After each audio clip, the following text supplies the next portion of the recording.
A year after my manager called my project a hobby and laughed it off in a meeting, her company almost collapsed because they couldn't move forward without a signature I refused to give. By then, no one was laughing. And the strange part is, I never planned revenge. I didn't argue. I didn't threaten. I didn't even quit that day. I just went quiet and let time do the work. But I'm getting ahead of myself. The meeting itself was painfully ordinary. That's what makes it stick in my memory. No drama. No shouting. Just a Tuesday morning meeting that ran a little long because no one wanted to be the one to wrap it up. The conference room smelled like burnt coffee and dry erase markers. The projector fan rattled again, the same way it always did. Someone had taped a note to it weeks ago that said, "Fix this," but no one ever had. I remember thinking how appropriate that felt, even then. I was sitting closer to the screen than the window. I'd volunteered to present, which already put me slightly out of place. I wasn't the loud one on the team. I wasn't the one who dominated conversations or threw buzzwords around. I did the work quietly and kept notes no one asked to see.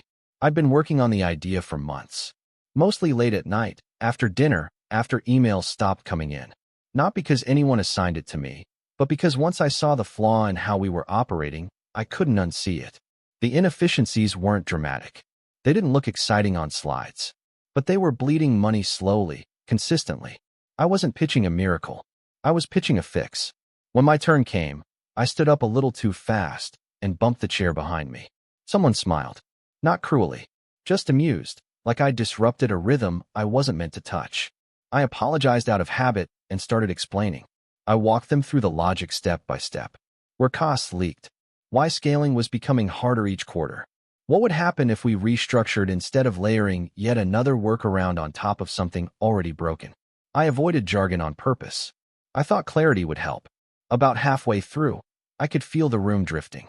Phones came out. One guy nodded too enthusiastically without really listening. Someone whispered something and laughed under their breath. I noticed all of it, even as I pretended not to. I kept going anyway.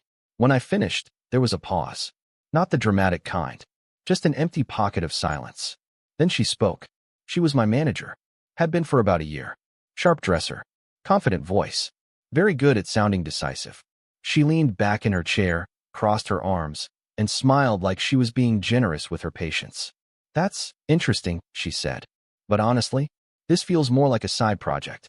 A hobby, maybe." A few people laughed. Soft, polite laughter. The kind that's just enough to signal agreement without committing to it. She didn't look at me when she continued. "We need solutions that align with the company's direction, not personal experiments." Then she moved on. Just like that. The slide changed. My work disappeared from the screen. The meeting flowed forward as if I'd never spoken. Afterward, someone from my team patted my shoulder and said, "Cool idea, though," which somehow felt worse than silence. I went back to my desk and stared at my monitor longer than I'd like to admit. Emails stacked up. Slack messages blinked. I didn't open any of them. I replayed the word hobby in my head, trying to decide if I was overreacting. At lunch, I stayed at my desk. Not to make a statement. Just because I didn't feel like explaining myself. I pulled up my notes again, not because I expected them to magically change, but because I needed to know something. I needed to know if I was wrong. I wasn't. The numbers still worked. The logic still held. If anything, explaining it out loud had exposed even more inefficiencies I hadn't originally noticed. Their dismissal didn't invalidate the idea. It just told me something about the room I'd presented it in. That afternoon, quietly, without turning it into a decision, I saved everything to a personal drive. No dramatic resignation. No plan. I just wanted the work somewhere safe. At the time, it felt insignificant. Forgettable. I didn't know yet that this was the moment things split. Not loudly, not violently, but cleanly. And that the same people who laughed that morning would eventually remember it very differently. I didn't quit right away. That surprises people when I say it out loud, but it's true. I still showed up the next day. And the day after that. Same badge. Same desk. Same quiet routine. On the outside, nothing changed. On the inside, I stopped offering things to people who had already decided they knew my limits better than I did. Work became strangely peaceful after that meeting. Not better, just quieter. I did exactly what was asked of me. Nothing more, nothing less. I answered emails. I fixed bugs. I joined calls. I nodded at jokes I'd already heard a dozen times. And when someone asked if I had any thoughts, I kept them to myself. No one noticed the shift. That's the thing about being underestimated. When you pull back, people assume you've accepted your place. At night, though, I kept working. Not obsessively, not angrily, just steadily. I took the model I'd presented and started stripping it down, stress testing it without the pressure of explaining it to anyone else. I ran scenarios they'd never approved time for. Edge cases that wouldn't fit on a slide. I found problems. I fixed them. Then I found new ones. I stopped thinking about the company altogether. That part came naturally, like my brain knew something my pride didn't want to admit yet. If I was going to build something real, it couldn't belong to a room that laughed first and listened later. A few weeks after the meeting, my manager stopped checking in on me. Not intentionally, just gradually. She delegated my reviews to someone else. Forgot to loop me into conversations I used to be part of. When I pointed it out once, she apologized vaguely and said things were moving fast. They always are, right before they break. The first real sign came from outside the company. An old contact reached out on LinkedIn. Someone I'd worked with years ago at a smaller firm. He'd seen a vague post I made. Nothing specific, just a comment about inefficiencies in scaling operations. He asked if I had time to talk. We met for coffee on a Saturday. Nothing formal. He listened more than he spoke. Asked pointed questions. Didn't interrupt. When I finished explaining the idea again, simpler this time, less defensive, he leaned back and said, "Why isn't your company doing this?" I hesitated. They don't think it fits their direction. He smiled. Not amused. Curious. Then they're going to need it later, he said. And by then, they won't be the only ones. That sentence stayed with me longer than it should have. I didn't tell him I was still employed there. I didn't pitch him anything. We finished our coffee and talked about unrelated things. But when I got home, I opened my laptop again. I started writing documentation the way I wished someone had written it for me years ago. Clear, honest, no performance, no buzzwords. Just what worked, why it worked, and what broke if you ignored it. At work, things continued drifting. My manager's attention moved to a flashier project, something with a big rollout and a lot of presentations. I watched from a distance as timelines slipped and excuses stacked up. When someone asked me for help once, offhandedly, I gave it. I wasn't petty. I just wasn't invested.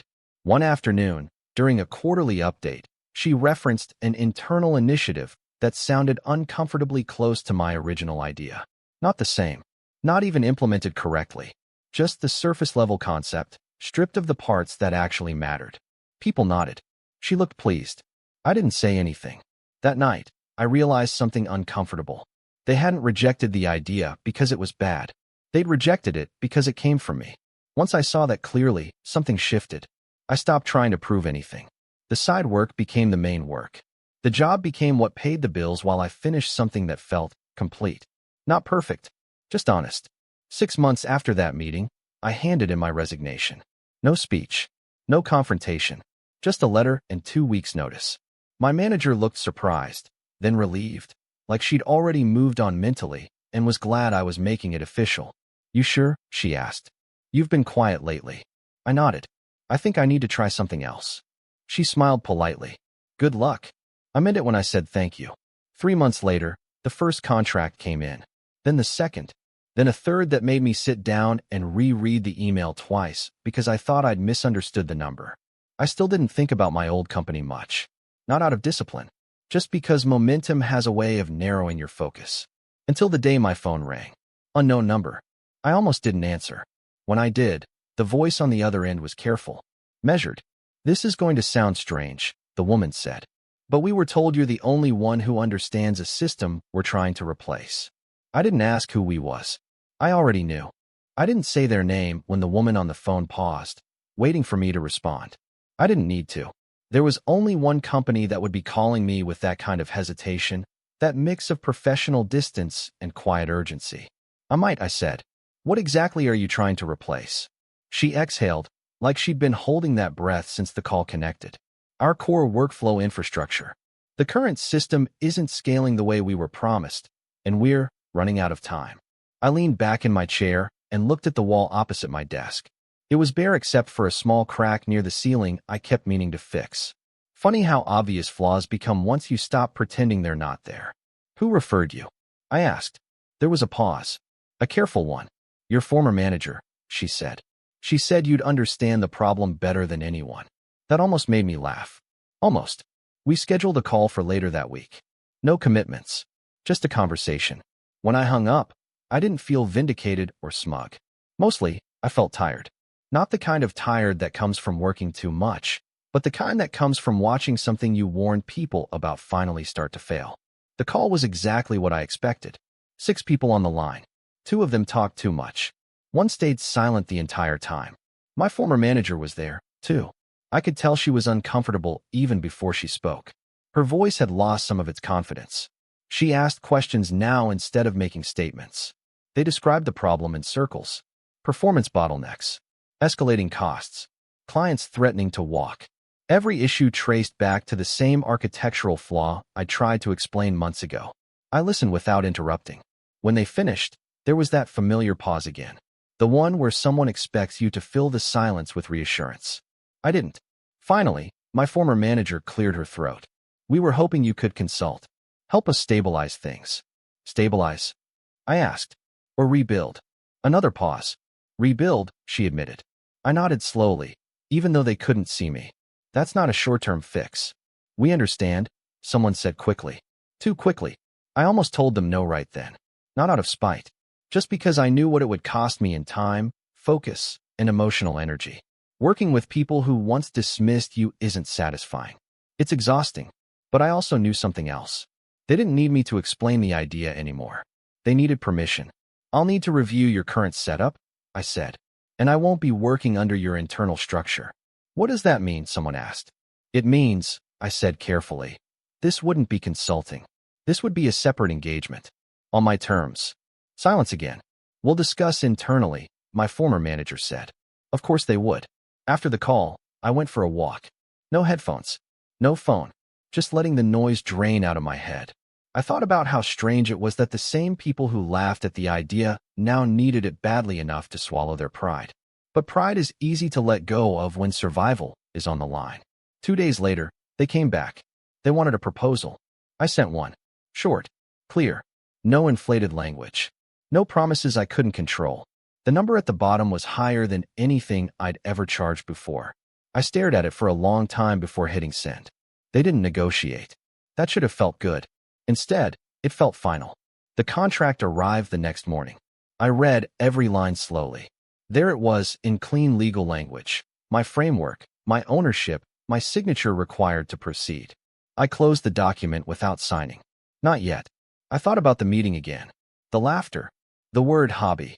The way my work had disappeared from the screen like it never mattered. Then I thought about something else. About how many people out there quietly build things that never get taken seriously until it's too late. If this story sounds familiar to you, you're probably one of them. And if you want to hear how this actually ends, you might want to stay with me. I opened the contract again. And this time, I read the fine print. I didn't sign the contract that night. I left it open on my screen and shut the laptop instead, like it might breathe on its own if I gave it space. I made dinner. Burned the first pan. Ate standing up. Did everything except the one thing that would officially pull me back into their orbit. It wasn't hesitation about the money. It wasn't fear of failure either. It was something quieter than both. Once you step back into a place that dismissed you, you're no longer just solving a problem. You're deciding who gets to rewrite the story of why you left. I slept badly. The kind of sleep where you drift in and out, replaying old moments you didn't know were still stored somewhere in your body. The meeting room. The polite smiles. The word hobby said like it was harmless. By morning, I knew exactly what I would do. I signed, but I didn't send it right away. I added an addendum. Nothing dramatic. No insults. No passive-aggressive language. Just a single clause stating that all architectural decisions would be final under my authority, and that implementation timelines would not be subject to internal approval committees. I knew exactly who that clause was for. When I sent it back, it took them 5 hours to respond. Then 7. Then an email arrived from legal asking for a clarification call. The call was tense from the start. Voices were careful. Words were chosen like stepping stones across thin ice. They asked if the clause was strictly necessary. I said yes. They asked if I'd consider revising it. I said no. Silence followed. Not the awkward kind. The calculating kind. Finally, my former manager spoke. You're asking for a lot of control. I didn't raise my voice. I didn't argue. I just said, I already gave you the idea for free. This is the cost of trusting me now. Another pause. We'll accept, she said. And just like that, the power shifted. Not loudly, not ceremonially, but unmistakably. Work started immediately. I didn't go back to the office. I didn't want their desks or their conference rooms or their bad coffee. Everything happened remotely. Clean boundaries. Scheduled check-ins. Written decisions. At first, they tried to sneak old habits back in. Side conversations. Quick suggestions. Requests to just consider alternatives that sounded suspiciously like the same thinking that had broken everything. I shut those down politely. Consistently. Without explanation. Something interesting happens when you stop over-explaining yourself. People either respect it or resent it. In this case, it was both. Progress was fast. Faster than they expected. Because once you remove the noise, the solution was almost obvious. I rebuilt the core system the way it should have been built the first time. Modular, scalable, boring in the best possible way. Numbers started to stabilize. Then improve. Then impress. Clients stopped calling to complain. Then started calling to ask how the turnaround happened so quickly. I wasn't on those calls. They didn't offer. I didn't ask. About 3 weeks in, I got an email from someone I didn't recognize. Subject line? Quick question. It was a junior engineer. Someone who'd been quiet in meetings. Someone I vaguely remembered sitting at the far end of the table months ago. The email was simple. He thanked me. Said watching the rebuild taught him more than a year of internal training. Said he hadn't known it was possible to say no to bad decisions without blowing everything up. I replied with 2 sentences. Told him it was possible. Told him it took time. That email meant more to me than any invoice. Halfway through the project, they asked me to present an update to the executive team. I almost declined. Not because I was afraid, but because I knew what that room represented. The place where ideas were filtered through ego before they were judged on merit. I agreed anyway. The presentation was clean. No buzzwords. No flashy visuals. Just before and after metrics and a quiet explanation of why things were working now. When I finished, no one spoke right away. Then the CFO cleared his throat. Why wasn't this implemented originally? I looked straight at the camera. I didn't smile. It was, I said. You just didn't like where it came from. No one argued. After the call, my former manager stayed behind. Just her. No audience. I owe you an apology, she said. Her voice wasn't defensive. It was tired. I waited. I should have listened, she continued. I didn't fight for your idea when I should have. I believed her. That was the strange part. I believed the regret was real. I'm not angry, I said. I just moved on. She nodded. I see that now. We ended the call professionally. Cordially. Without promises. That night, I finally felt something I hadn't expected. Peace. Not triumph. Not revenge. Just the quiet satisfaction of knowing I hadn't needed to become louder, sharper, or crueler to be proven right. The system went live 2 weeks later. It held. And somewhere deep inside the company, something else cracked. Not the infrastructure this time, but the illusion that volume and confidence were substitutes for competence. They needed my signature to survive. They got it, but they didn't get me back. The money arrived on a Tuesday. No ceremony. No congratulatory message. Just a notification from my bank confirming the transfer. It was a large number, neatly formatted, sitting there like it had always belonged to me. I stared at it longer than I should have, not because it shocked me, but because it didn't. I expected to feel something dramatic. Relief. Validation. Maybe even a flicker of pride. What I felt instead was distance. Money has a way of doing that when it arrives late, when it comes after you've already paid the real price. By the time they needed my signature, I'd already learned how to live without their approval. The payment felt less like a reward and more like a receipt for time I'd already spent. Work continued, but my role changed subtly. They didn't say it out loud, but I could tell. Meetings became shorter. Decisions were made faster. People stopped trying to impress me and started trying not to slow me down. That's another thing no one tells you. Respect doesn't always arrive as admiration. Sometimes it arrives as efficiency. About a month after launch, I got an invitation. An internal innovation summit. Panels. Thought leadership. A keynote slot. My name featured prominently in the agenda. I declined. Not immediately. I let the email sit for a day, then another. When I finally replied, I thanked them for the offer and said I was unavailable. They wrote back asking if there was a better date. I said no. There was no follow-up after that. I found out later they replaced my slot with a roundtable discussion titled Lessons Learned from the Turnaround. My name was mentioned once, in passing, during the closing remarks. That was fine. I didn't need a stage. I'd already had the room where it mattered. Around the same time, recruiters started reaching out. Some discreet, some aggressive, some pretending they weren't recruiting at all, just curious about my work. I ignored most of them. Then one message caught my attention. Short, direct, from someone who'd actually read the documentation I'd published years ago, the same work that had once been brushed off as a side project. They weren't offering a job. They were offering space, resources, autonomy. I didn't say yes right away. Instead, I went for a walk. No headphones, no phone, just time to think. I realized something as I walked. The quiet triumph wasn't the success itself. It was the absence of urgency. I didn't need to escape anything anymore. I wasn't proving a point. I was choosing. I accepted the offer a week later. Not because it paid more, though it did, but because it came with a simple line in the agreement. Creative and technical decisions rest solely with you. No committees, no translations, no dilution. I gave notice to my former company shortly after the final deliverable was handed over. The email was professional, grateful, final. They asked if I'd consider staying on in an advisory capacity. I declined that too. My former manager sent me a private message that evening. She said she understood. She said she hoped I'd consider speaking someday, maybe mentoring internally. I wished her well. That was the last time we spoke. Months passed. From the outside, my life probably didn't look very different. Same routines, same quiet mornings, same preference for working early and disappearing by evening. But inside, everything had shifted. I trusted myself more. I said no faster. I stopped explaining decisions to people who weren't responsible for the outcome. One afternoon, while reviewing a proposal at my new role, someone asked me why I seemed so comfortable pushing back on flawed ideas without getting defensive. I thought about it before answering. Because I've already been ignored once, I said. It taught me how little noise actually matters. They nodded like they understood, but I don't think they fully did. You don't really understand that lesson until it costs you something. Every now and then, I'd hear updates about my old company.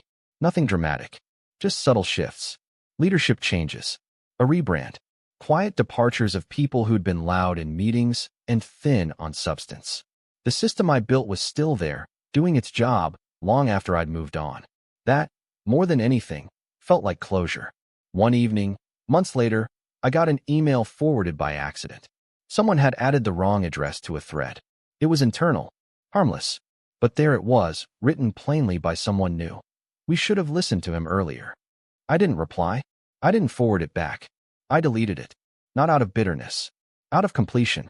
Because the moment someone finally admits they were wrong is often the moment you realize you no longer need them to say it. The triumph wasn't loud. It didn't trend. It didn't end with applause. It ended with me walking away without looking back and knowing, for the first time, that nothing was chasing me. I thought the story ended there. That's usually how these things go in your head. You imagine a clean finish, success achieved, lesson learned, chapter closed. Life rarely respects that structure. It circles back, tests the seams, asks if what you built can actually hold. The call came on a Friday evening, just as I was shutting down my system for the week. Unknown number. I almost let it go to voicemail. Something made me pick up. It was my former manager. Her voice sounded different. Not guarded. Not rehearsed. Tired in a way that doesn't come from long hours, but from long realizations. She didn't start with small talk. They're letting people go, she said. Senior people. I didn't ask who. I didn't need to. The board's cleaning house, she continued. The turnaround bought time, but it also exposed how much damage had already been done. The people who built the culture you pushed against, they're being removed. There was a pause. I could hear something unspoken sitting between us. They asked about you, she added. Whether you'd consider coming back. Not as an advisor. As leadership. I leaned back in my chair and stared at the ceiling. Not because I was tempted. Because I was surprised by how little I felt. I won't, I said. I know, she replied. I told them that before they asked me to call. We sat in silence for a moment. It wasn't awkward. It felt honest. I wanted you to hear it from me, she said. You didn't just fix a system. You changed how people are thinking here. even if they won't say it publicly. That's enough, I said, and I meant it. After we hung up, I stayed where I was for a long time. No music, no distractions, just the quiet hum of the building settling around me. I realized then that the true shift hadn't happened when they needed my signature. It happened when they stopped needing my presence. That's the difference between power and influence. Power demands attention. Influence keeps working when you're gone. At my new role, things were moving differently. Slower in some ways, faster in the ways that mattered. There were disagreements, but they were about substance, not ego. Ideas weren't judged by who said them, but by whether they held up under pressure. One afternoon, during a design review, a junior analyst hesitated before speaking. You could see it in his posture, the instinct to shrink before offering something unpolished. I waited. Eventually, he spoke. His idea wasn't perfect, but it was honest, and it solved a problem no one else had addressed. The room went quiet. Then the discussion shifted. People built on it, refined it, took it seriously. Later, he emailed me to thank me for not interrupting him. That message stayed with me longer than any metric or milestone. I started mentoring quietly, not formally. No announcements, just conversations, coffee walks, document reviews, questions answered without making the answer feel like a favor. I saw versions of myself in those people, the ones who worked carefully, who didn't dominate rooms, who assumed good ideas would eventually speak for themselves. I knew now that assumption was only half true. Ideas don't speak. People do. And if you don't protect your voice early, someone louder will borrow your work and claim it as volume. That was the lesson I passed on. Months later, I ran into someone from my old company at a conference. Not a decision maker. Someone who'd watched everything from the middle. He told me the story had become internal legend. The project, the clause, the signature. They don't talk about how they dismissed you, he said. They talk about how fast things fell apart after you left. I smiled at that, not because it felt good, but because it felt final. The last trace of needing their recognition evaporated. On my way home that night, I thought about how easily the story could have gone another way. How close I'd been to doubting myself, to softening my ideas so they'd be easier to swallow, to staying small for the sake of harmony. Quiet people are often taught that restraint is weakness, that confidence must be visible to count. What no one tells you is that restraint, when paired with competence, becomes something else entirely. It becomes gravity. You don't need to announce it. You don't need to chase anyone. Eventually, everything that matters moves toward it. I didn't win because they failed. I won because I didn't let their failure rewrite who I was. And that kind of victory doesn't end with applause. It ends with peace, and the certainty that if the room ever goes silent again, you'll know exactly what to do. I don't tell this story because it ends with success. I tell it because it ends with clarity. There's a difference. Success is visible. It can be measured, envied, resented. Clarity is quieter. It doesn't announce itself. It just settles in and rearranges the way you move through the world. The project became a case study. My name was attached to it in footnotes, then citations, then quiet acknowledgments in rooms I was no longer in. I didn't correct anyone when they paraphrased my role. I didn't chase credit. I'd already learned what credit was worth when it came too late. Life stabilized into something almost boring, and I mean that as a compliment. Mornings were predictable. Work was challenging but clean. Evenings felt earned instead of drained. Every so often, I'd catch myself waiting for the other shoe to drop, for the moment when someone would dismiss me again, reduce my work to a hobby, mistake quiet for absence. It didn't come. Not because the world changed, but because I did. I stopped entering rooms hoping to be seen. I started entering rooms knowing what I brought with me, whether anyone noticed or not. That shift alone filtered out the noise. People who needed spectacle lost interest quickly. People who valued substance leaned in. One afternoon, months later, I walked past a conference room where a familiar debate was happening. Raised voices, competing theories, everyone trying to sound certain. I didn't step in. Instead, I listened from the hallway until someone finally asked the right question. The room went quiet. The conversation changed direction. That's when it hit me. The thing I'd been chasing back then wasn't approval. It was alignment. I'd wanted the outside world to match what I already knew was solid inside my work. Now it finally did. I still think about that meeting where my idea was called a hobby. Not with anger. Not even with irony. Just as a marker in time. The moment that forced a decision I'd been avoiding. whether to stay where I was tolerated or leave and be accountable only to myself. Leaving didn't make me brave. Staying would have been easier in the short term, but staying would have cost me something I didn't know how to replace.